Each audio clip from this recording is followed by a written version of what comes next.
Welcome to the Witch's Cauldron. Today I want to do a book review on the Book of Ceremonial Magic by Arthur Edward Waite. If you don't know who this guy is, he's best known for the Rider-Waite Tarot deck. Here's a card, the Fool. My favorite card because if you read the tarot, you're basically the Fool walking through the world of the tarot.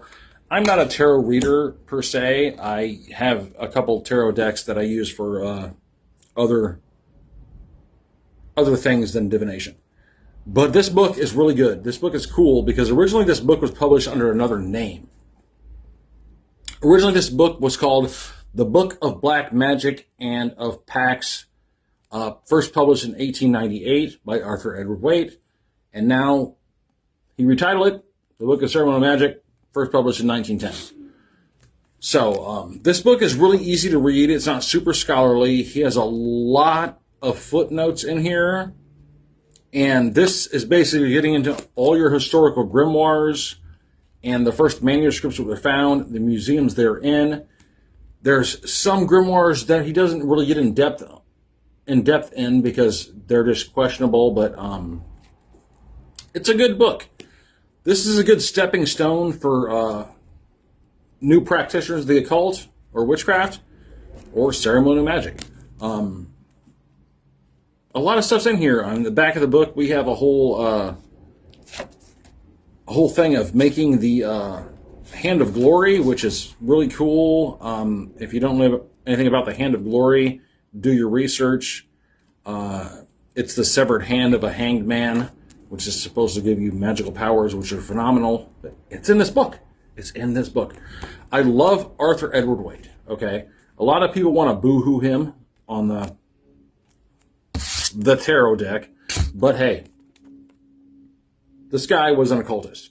He belonged to the Hermetic Order of the Golden Dawn, the same time as Crowley did it, although it was briefly because him and Crowley didn't get along, but Crowley didn't get along with anyone, okay? So that's just whatever it is.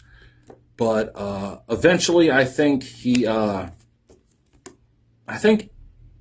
Arthur Edward Waite left all this magical practice and this research and became Rosicrucian, which Rosicrucianism is also cool. If you ever get into it, it's almost like Hermeticism. They kind of connect. So get into that one, do your research. It's awesome. I'm not going to do this in this episode, but as I said, this book's going to cost you like $15. Got this one on eBay. They said it was used. As you can see, it looks really new. There's no rips, there's no tears, there's no nothing. And it's not because I don't read my books, because I always read my books twice before I do a review, so I've read this book twice. It's a good book. It's a good stepping stone. If you're getting into witchcraft or the occult, I'd say this is one of the books you need to own. I wish I would have purchased this book a long time ago, but when I started, I didn't start with reading books.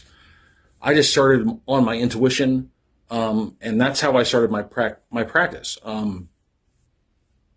Which is weird, but your intuition is your intuition. You know what you're supposed to do, and I just started doing ritual magic.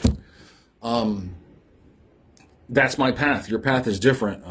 So, yeah, get into these historical texts. Arthur Edward Waite, Elvis Levy, Aleister Crowley, Madame Blavatsky, John Dee. These books are not going to cost you a lot of money unless you're getting like original manuscripts, which unless you're reading Latin or Hebrew, you're not going to be able to read it anyway. So, yeah, good stuff. Get into it. I'll see you next time, and do good works.